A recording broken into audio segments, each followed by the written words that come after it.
मृत्यु के प्रकार। राम रावण युद्ध चल रहा था, तब अंगद ने रावण से कहा, तू तो मरा हुआ है, मरे हुए को मारने से क्या फायदा।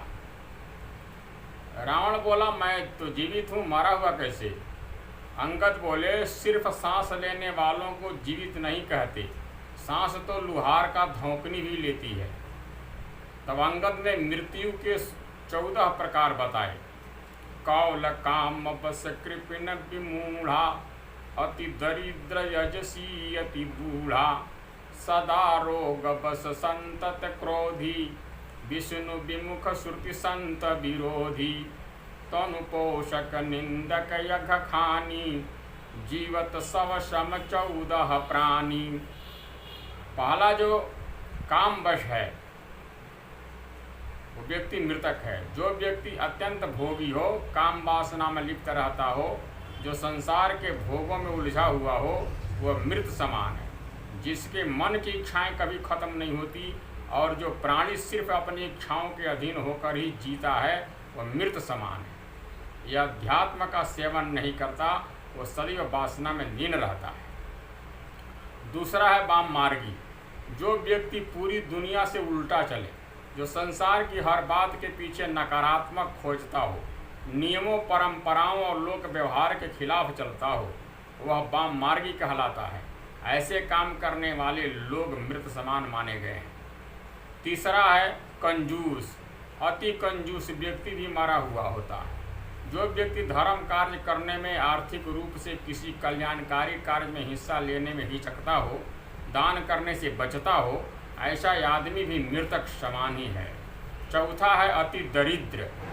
गरीबी सबसे बड़ा श्राप है।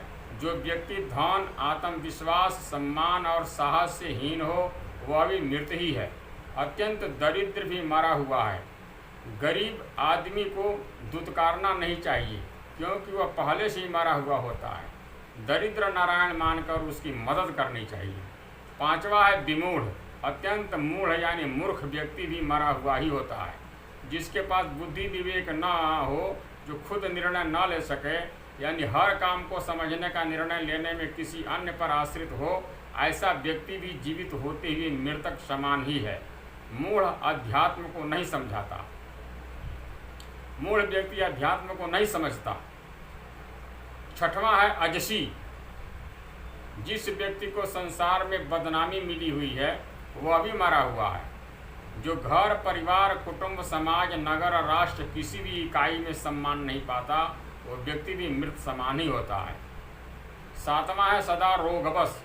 जो व्यक्ति निरंतर रोगी रहता है, वो भी मरा हुआ है। स्वस्थ शरीर के अभाव में मन विचलित रहता है, नकारात्मक हावी हो जाती है, व्यक्ति मृत्यु की कामना में लग जाता है। जीवित होते हुए भी रोगी व्यक्ति जीवन के आनंद से वंचित रह जाता है। आठवां है अति बूढ़ा। अत्यंत वृद्ध व्यक्ति भी मृत समान ही होता है, क्योंकि वह अन्य लोगों पर आश्रित हो जाता है। शरीर और बुद्धि दोनों अक्षम हो जाते हैं। ऐसे में कई बार वह स्वयं और अपने परिजन ही उसकी मृत्यु की कामना करने लगते हैं, ताकि उसे इन कष्टों से मुक्ति मिल सके। नौवां है सतत क्रोधी। 24 घंटे क्रोध में रहने वाला व्यक्ति भी मृतक समान ही है। ऐसा व्यक्ति हर छोटी बड़ी बात पर क्रोध करता है। क्रोध के कारण मन और बुद्धि दोनों ही उसके नियंत्रण से बाहर होते हैं। जिस व्यक्ति का अपने मन और बुद्धि पर नियंत्रण न हो, वह जीवित होकर भी जीवित नहीं माना जाता है। पूर्व जन्म के संस्कार लेकर वह जीव क्रोधी होता है। क्रोधी अनेक जीवों का घात करता है और नरकगामी होता है। 10वां है अगखानी। जो व्यक्ति पाप कर्मों से अर्जित धन से अपना और परिवार का पालन पोषण करता है, वह व्यक्ति भी मृत समान ही है। उसके साथ रहने वाले लोग भी उसी के समान हो जाते हैं।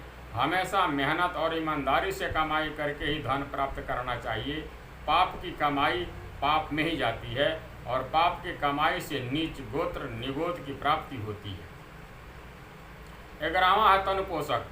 ऐसा व्यक्ति जो पूरी तरह से आत्म संतुष्टि और खुद के स्वार्थों के लिए ही जीता है, संसार के किसी अन्य प्राणी के लिए उसके मन में कोई संवेदना न हो, ऐसा व्यक्ति भी मृतक समान ही है। जो लोग खाने पीने में वाहनों के स्थान के लिए हर बात में सिर्फ यही सोचते हैं कि सारी चीज़ें पहले हमें ही मिल जाए, बाकी किसी अन्य को मिले ना मिले, वे मृत समान ही होते हैं। ऐसे लोग समाज और राष्ट्र के लिए अनुपयोगी होते हैं। शरीर को अपना मानकर उसमें रत रहना मूर्खता है, क्योंकि यह शरीर विनाशी है, नष्ट होने वाला है। 12वां है निंदक।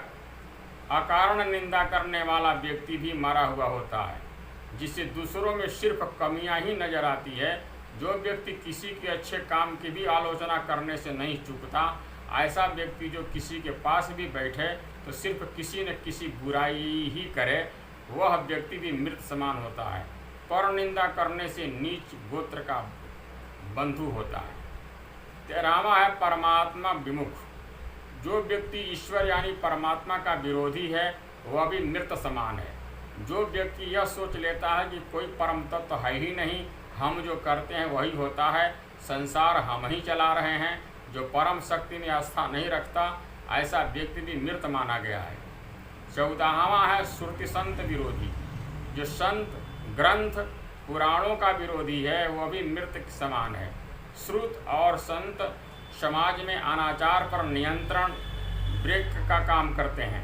संत जो हैं समाज में अनाचार पर नियंत्रण ब्रेक का काम करते हैं। अगर गाड़ी में ब्रेक न हो तो कहीं भी गिरकर एक्सीडेंट हो सकता है। वैसे ही समाज को संतों की ज़रूरत होती है, वरना समाज में अनाचार पर कोई नियंत्रण नहीं रह पाएगा।